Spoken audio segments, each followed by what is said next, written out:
ada hadisnya. Man utawi sing sapa wonge iku salat nglakoni sembahyang sapa rakaat dan serakaat fi Masjid Nabawi, ing dalam Masjid Nabawi dari Kanjeng Nabi, eta pahalanya bagaikan kita melakukan sholat 1000 rakaat di Masjid Kalimeh. 1 rakaat di Masjid Nabawi, 1000 rakaat di Masjid Kalimeh. Ibu pernah tidak sehari melakukan sholat 1000 rakaat? Buru-buru, tapi itu cukup 1 rakaat di Masjid Nabawi, itu bagaikan 1000 rakaat di Masjid. Masya Allah. Itu baru di Masjid Nabawi. Bagaimana kalau di Masjidil Haram? Barang siapa man utawi sing sapane wong sholakan gelem nglakoni sembahyang sapa man rakaatan serakaat fi Masjidil Haram, ada di Masjidil Haram. 1 rakaat di Masjidil Haram berarti nikmat. Itu pahalanya bagaikan kita melakukan sholat 100.000 rakaat di Masjid Kalimeh.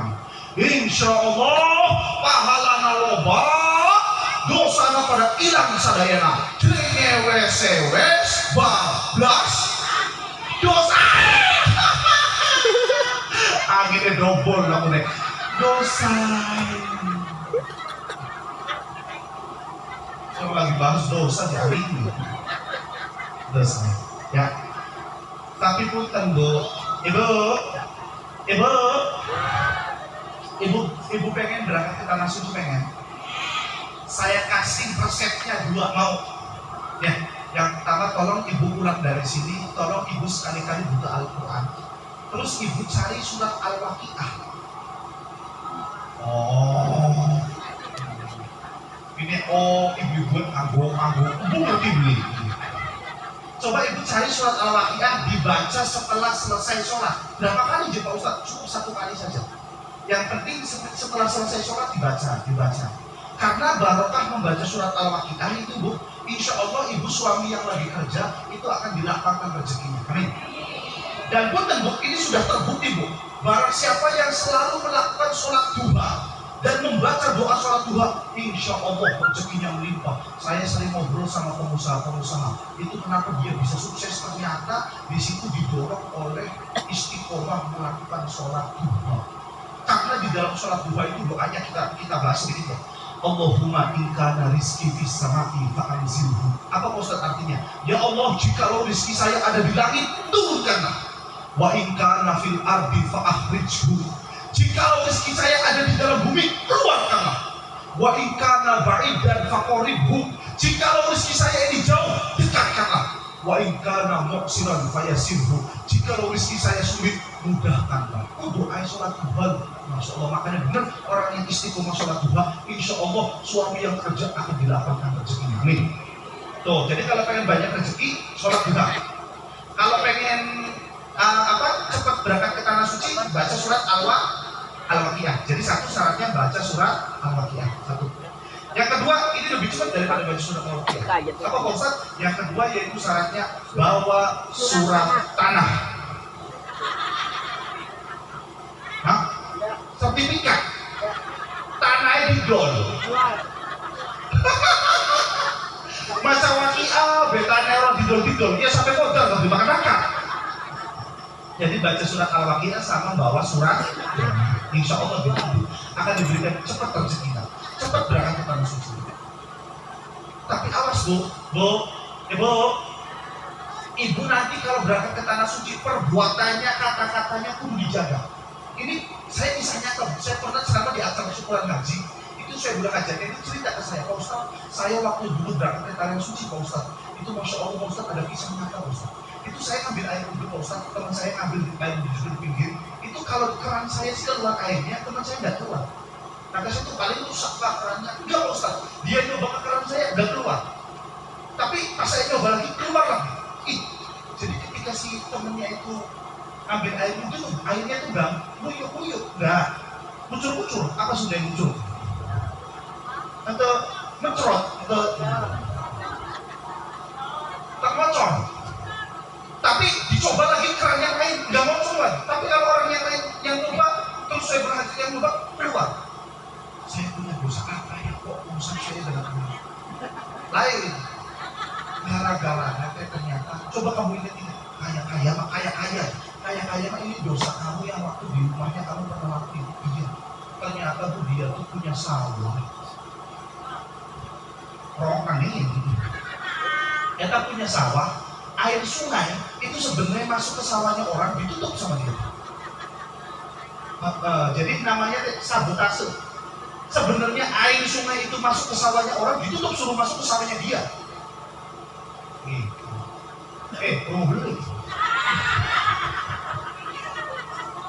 Awas. Perbuatan yang kita lakukan di rumah terus menerus, perbuatan jelek yang kita lakukan di rumah terus menerus, itu biasanya akan dibalas ke tanah suci. Kita di rumahnya suka nempelin wong, pas berangkat ke tanah suci suka ditampar sama dia. Kita di rumahnya suka sodako, insya Allah pas berangkat ke tanah suci banyak orang yang ngasih uang. Itu kok bisa seperti itu Pak Ustaz? Karena ketika musim haji, Allah mengutus ribuan malaikat untuk membalas perbuatan-perbuatan jahat manusia di dunia, perbuatan-perbuatan baik manusia di daerahnya. Artinya, ibu di daerahnya berbuat baik, ya di sana dibalas kebaikan. Ibu di sini tukang nyuri, di sana pas berangkat haji, uangnya hilang. Gitu. Nah, Bu, tapi tidak semua dibalas, tidak semua. Sekarang kalau ibu punya suami di rumahnya tukang nyunati uang, masa nggak ada nyunati uang?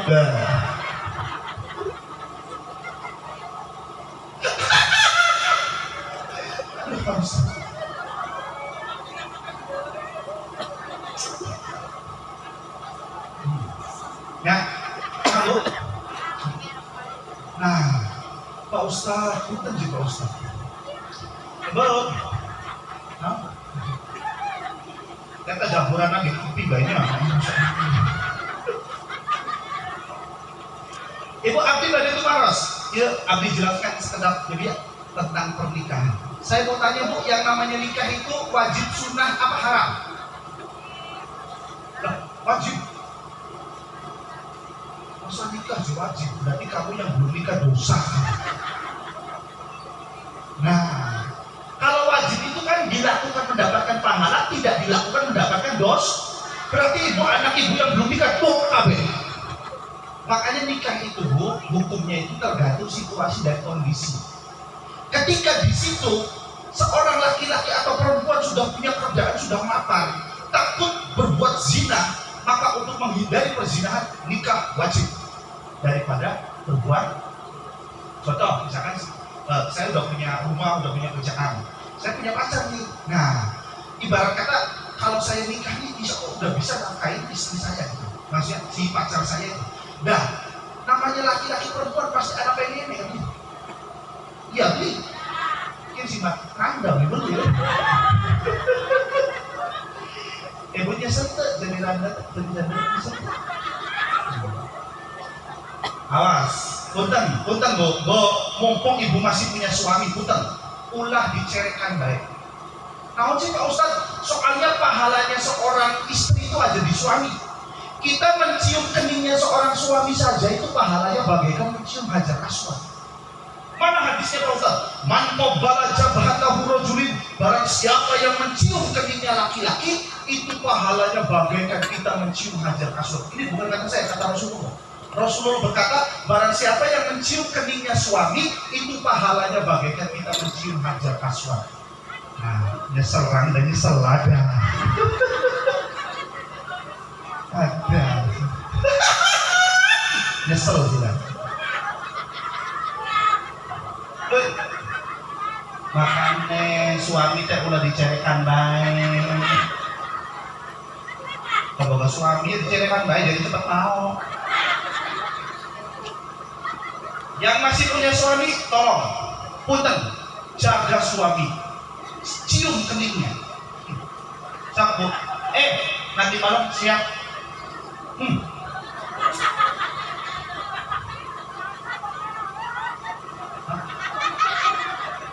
Oh, lagi kerja. Ya wis nyium bujurnya panci gue lah. Ya nanti kalau misalkan suami pulang, betul kalau Idul Fitri suami pulang. Sekali-kali suami pulang, pas malam-malam suami lagi di kasur, ibu ke dapur nyari tali rapia. Apa sih Pak Ustaz kok kudu nyari tali rapia? Eta buat naon? Kan punten Bu, ibu kan tujuannya cuma pengen nyium keningnya laki-laki. Khawatirnya teh laki-laki teh pemikirannya beda. Maksudnya Pak Ustaz, pas lagi nyium keningnya laki-laki bangun, tangannya teh bisa geramang-geramang kemana-mana. Menuju ketik ngerti ini dong. Maksudnya teh tangannya teh ditalen. Ya, siap. Makanya aku terbesok kalau orang yang baru nikah selesai ijab kabul itu suaminya pasti nyium keningnya istrinya kan. Nah itu pun sebaliknya Bu, bukan soal istri mencium suami saja, suami mencium iklan.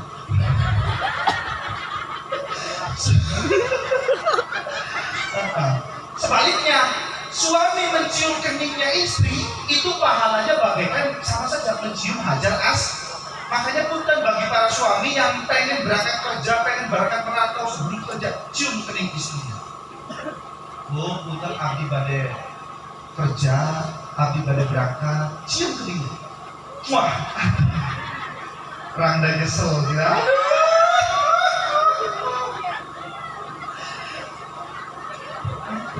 Lima duit kilo kabel. Balik. Oke, habis. Ya, jadi apa? Belum mana? Nah, iya, coba dipraktekin. Fasolihatu qanitatu wong wadon solehah wong wadon kang nurut ning puan solehah yaitu adalah perempuan yang nurut kepada suami. Ya, biar waktu Kanjeng Nabi Isra Mi'raj. Itu Kanjeng Nabi diajak lihat neraka. Ternyata Bu, yang paling banyak masuk neraka itu bukan laki-laki, perempuan. Bukan kata saya itu, ada hadisnya sendiri. Loh, kenapa Pak Ustaz? Satu, karena jumlahnya laki-laki sama perempuan itu lebih banyak perempuan. Kata Rasulullah, akhir zaman itu jumlah laki-laki sama perempuan itu 7 dibanding 1.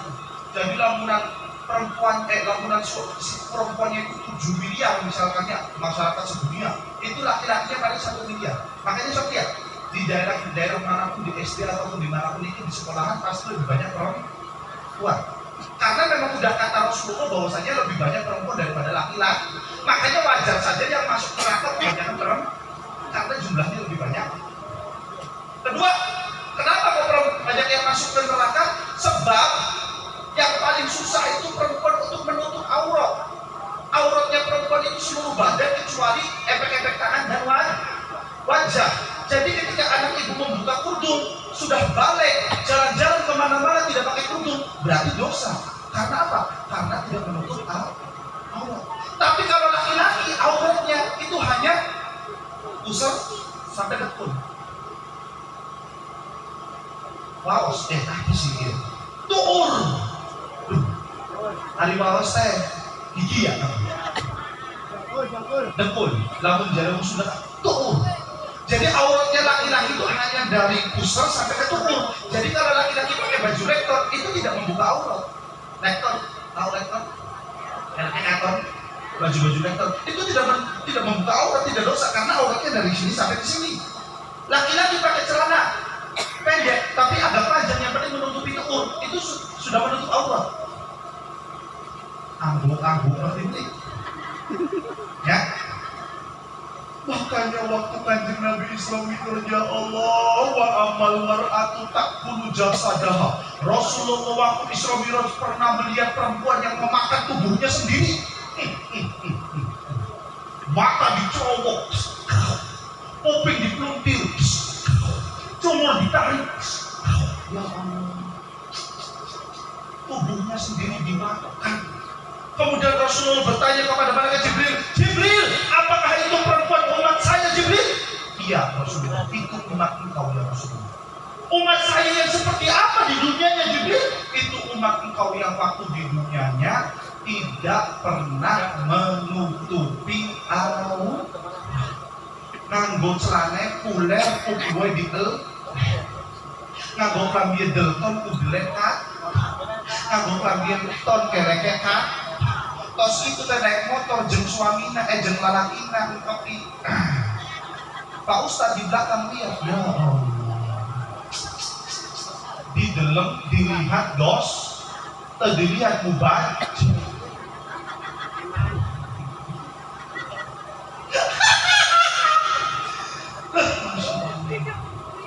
Makanya punten bu, ibu. Tuh. Kedua, itu siksaan bagi siapa yang tadi seperti itu?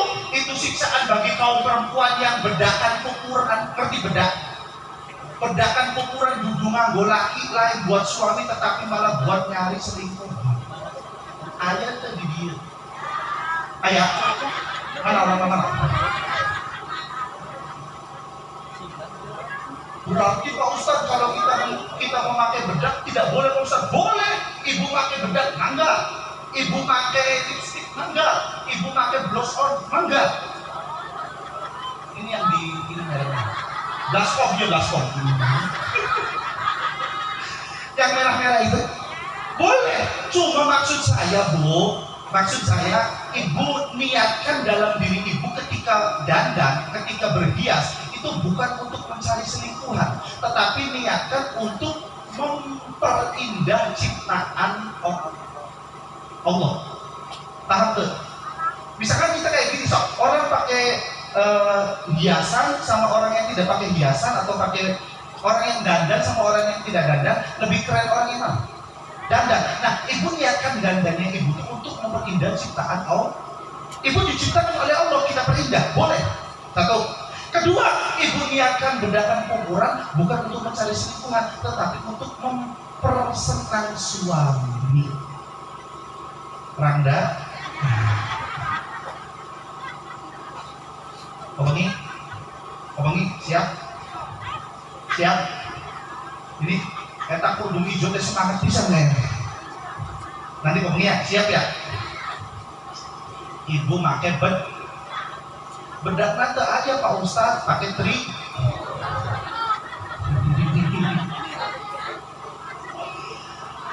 Nah, terus bedakan ya. Ibu, perempuan itu suka meninggalkan sholat ketika apa? Kalau hebat ya memang sudah sewajarnya tidak boleh sholat. Ini mah dalam kondisi suci tapi sering meninggalkan sholat ketika apa? Ketika ibu sedang jalan-jalan ke mall, ketika ibu sedang kondangan, ketika ibu sedang muter-muter ke kota. Apa Pak Ustadz? Kok bisa? Karena bedaknya takut luntur. Betul apa betul? Udah dandan keren rapi, lipstikan, bedakan, blosonan gini. Apa ini? Oh, bulu mata nanti sampai kayak sorotan. Masuk waktu sholat. Aduh gimana ya ini? Padahal udah mahal-mahal dan gini udah lama-lama, akhirnya ditinggalkan sholat. Masya Allah, itu pakai kerudung. Mending kadang-kadang pakai kerudungnya teh yang sampai di ke leher teh. Eta kerudung alasan roti mau.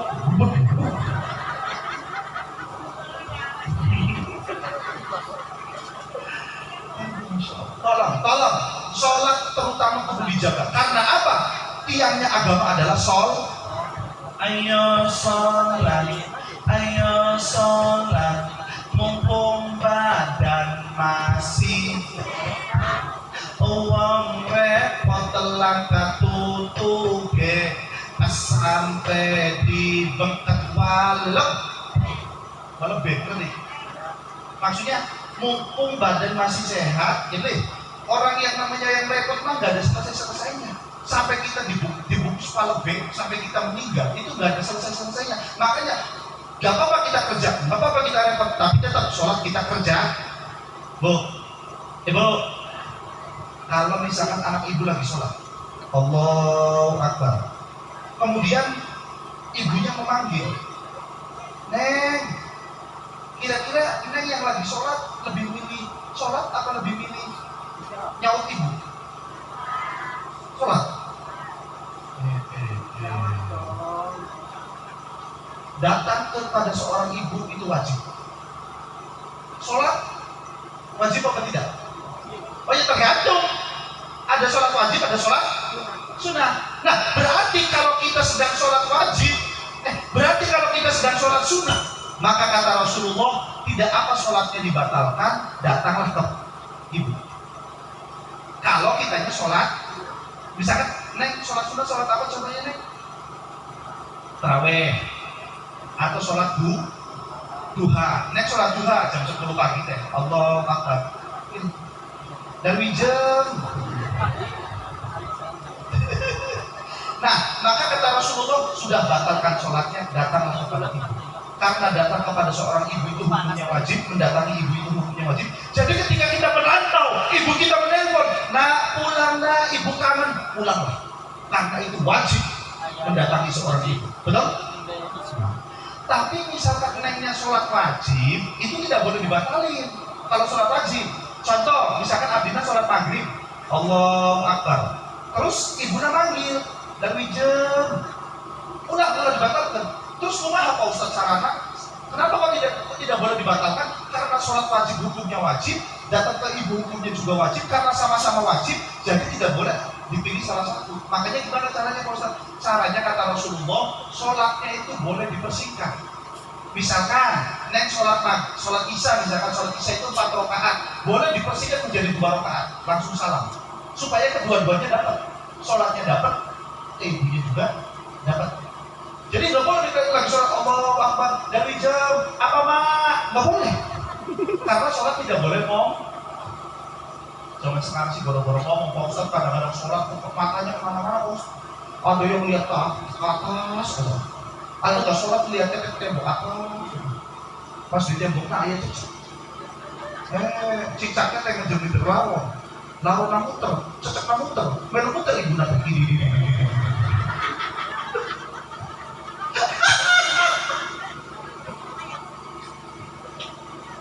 Oh berarti tidak boleh? Tidak boleh. Sholat itu tidak boleh gerak lebih dari 3 kali. Paham? Masa kalau batal dibatas cuma 3 kali garukan, Pak Ustadz? Boleh kita menggaruk lebih dari 3 kali. Yang terpenting pakai 1 jari. Contoh, kita gatel nih. Maka sebenarnya kita garuknya pakai 1 jari saja. Lebih dari 3 kali, mau 100 kali pun tidak apa-apa. Yang penting kita garuknya pakai 1 jari. Karena 1 jari itu tidak dihitung dengan hitungan. Yang dihitung hitungan itu ketika apa? 1, balik lagi 2. Berarti tidak lebih dari 3. Tapi kalau ibu bapak garuknya seperti ini, nah itu batal. Karena apa? Hitungannya banyak. Makanya dia sholat itu. Nah sekarang sudah tahu. Dulu saya Pak Ustadz kalau garuk-garuk itu pakai tangannya begitu. Ya udah itu dulu karena ibu belum tahu. Sekarang sudah tahu, amalkan. Ketika gatal jangan garuknya jangan gini. Tapi garuknya kekerasan. Nah warnanya dalam sholatnya ada aturan. Bu, ada orang yang sholat takbirnya seperti ini. Allah. Ada seperti ini. Ayah, yang agak pinggir gitu nih, ayah ya. Ayah sholat sedang ini. Allah.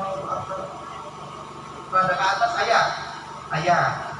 Kalau kita mah di tengah-tengah ya. Allah. Ada juga yang ke bawah, Bu. Allah. Ya, Bu. Ibu nanti kalau berangkat ke tanah suci jangan aneh. Orang sholat sedekapnya beda-beda. Ada yang di atas, Allah Akbar. Ada yang di tengah, Allah. Ada yang di pinggir, Allah. Ada yang di bawah, Allah. Ada yang tidak sedekap sama sekali. Jangan aneh kalau ada orang sholat tidak sedekap, Allah. Jadi sholat itu kayak gitu, ada itu. Loh kok bisa seperti itu? Karena imamnya umat itu ada 4. Imam Syafi'i, Imam Hanafi, Imam Hambali. 4 imam ini ketika menentukan tata cara sholat tidak pernah sama. Kalau di atas, Allahu Akbar, Imam Hanafi. Di tengah, Allahu Akbar, Imam Syafi'i.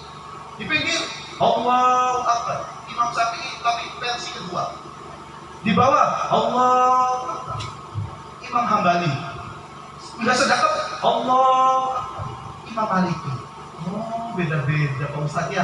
Alhamdulillah, eling-eling ngaji boleh Jadi kita tahu ketika ada orang yang berbeda sholatnya dengan kita tidak bisa langsung menyalahkan. Mungkin saja dia mengikuti imam yang berbeda. Yang salah yang mana Pak Ustadz? Yang salah kalau tidak ada imamnya. Ketika sholat, takbir Allah.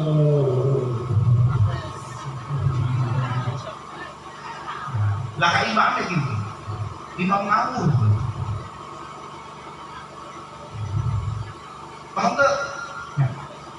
Nah, punten Bu, Ibu kalau sedang di pinggir kayak gini kira-kira tujuannya apa? Ada yang tahu tidak? Saya pernah nanya sama orang yang sedang di sini, tujuannya Pak Ustaz supaya menjaga hati kita, supaya hati kita tidak panas bayi tangga.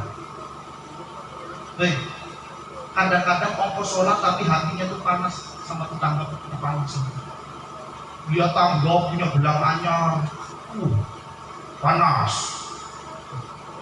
Tangga laki kami maning.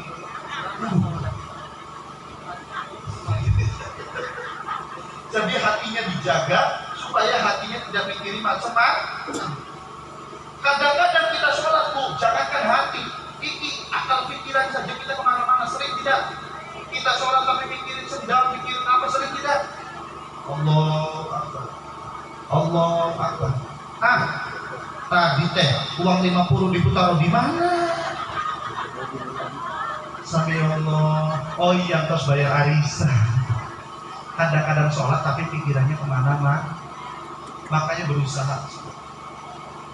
Nyata Bu, satu nikah tadi hukumnya mana?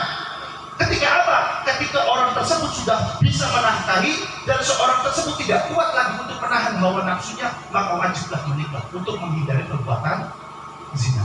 Kedua, ini hukumnya sunnah. Ketika apa Pak Ustaz? Ketika kita niatkan untuk mengikuti sunnahnya Rasulullah. Temen Nabi sing kumantil, sholat ngaji kudu mintil, milu aja kaya isine pentol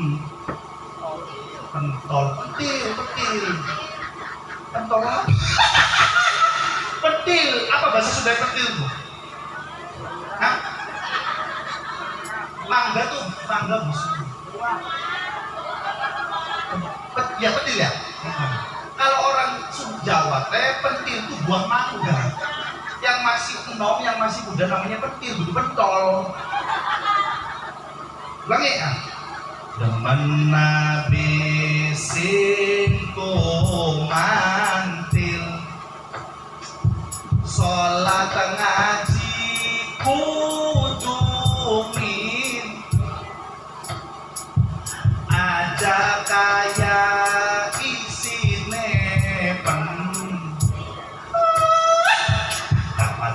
kapan digotong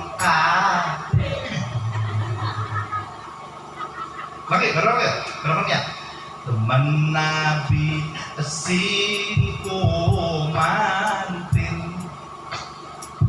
sholat ngaji kudu aja kaya isine kapan digotong.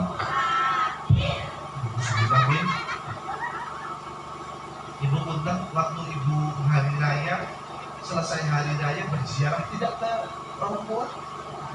Nah, abdi pada itu maros ibu kalau berziarah ke orang tua itu sambil membawa kembang.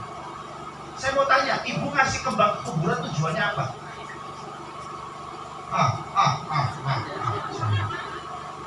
Ayo, ngasih kembang ke kuburan tujuannya naon?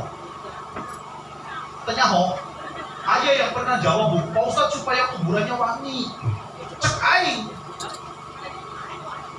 ari pengen wangi lah, tidak usah pakai kembang, pakai kispray baiknya.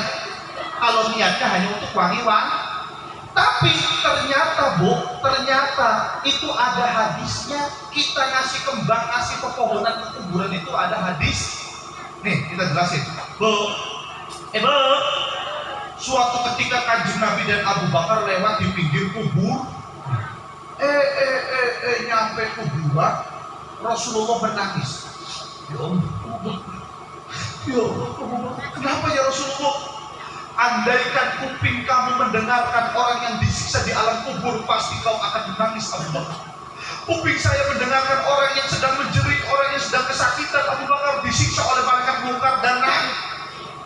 Terus kata Abu Bakar, bagaimana ya Rasulullah untuk meringankan siksaan mereka yang ada di alam kubur? Kata Rasulullah, itu ada pohon korma. Kamu cabut pohon korma tersebut, ambil bawa ke sini. Akhirnya Abu Bakar mencabut pohon korma. Misalkan diminta korma, cabut.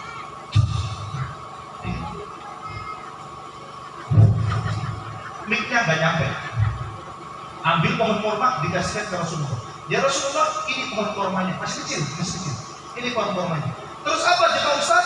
Itu pohon kormanya Bu, terus dituncapkan. Tuncapkan itu apa? Tancapkan. Ngerti ditancap? Ya, jadi ditancapkan di atas kuburan. Makanya ibu kalau punya kuburan, jangan diplester. Maksudnya nggak apa-apa pinggir-pinggirnya diplester, tapi tengah-tengahnya disisain. Nah, disisain apa? Tanah. Tuh, disisain tanah. Supaya apa? Syukur-syukur dikasih pohon-pohon kecil. Karena Rasulullah dulu pernah melakukan seperti itu. Rasulullah menancapkan pohon korma. Habis itu pun Rasulullah doa. Abu Bakar, engkau yang amin, saya yang doa. Silakan. Apa doanya Rasulullah? Ini pakai bahasa Indonesia. Ya Allah, semoga saja mayit yang ada di alam kubur ini siksaannya diringankan sampai pohon kormanya layu.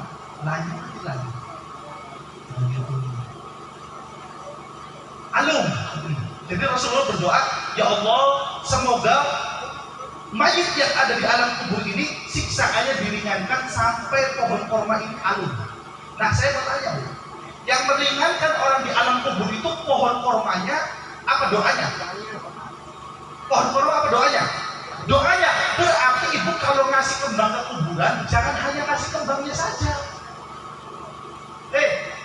Tapi harus karena yang meringankan orang di alam kubur itu bukan kembangnya tapi doanya. Tapi Pak Ustadz, berarti kita ngasih kembang ke kuburan, ngasih pepohonan ke kuburan boleh? Boleh. Itu diibaratkan pohon korma yang pernah ditaruh Rasulullah ke dalam kuburan. Cuma yang maksud saya yang terpenting bukan kembangnya itu, tapi doanya. Itu ke kuburan tidak bawa kembang, tidak apa-apa. Yang penting jangan sampai bawa kembang terus sudah berdoa, nggak ada guna. Karena yang berguna bukan pohon kembangnya tapi doa. Zaman sekarang buru-buru doa cuma ngasih kembang baik. Bisa saya balik ya dia?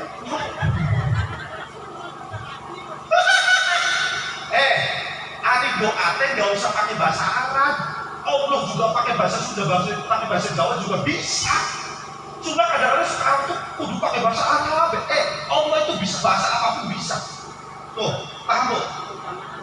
Bahasa kasarnya tuh di dalam hati pun Allah itu bisa ngebaca. Cuma maksud saya lebih afdol jangan hati aja tapi diucapkan. Padahal nggak usah berdoa. Allah juga tahu kepengenan saya. Ya tetap baik. Ibu, anak punya pengen sesuatu, kalau anaknya nggak ngomong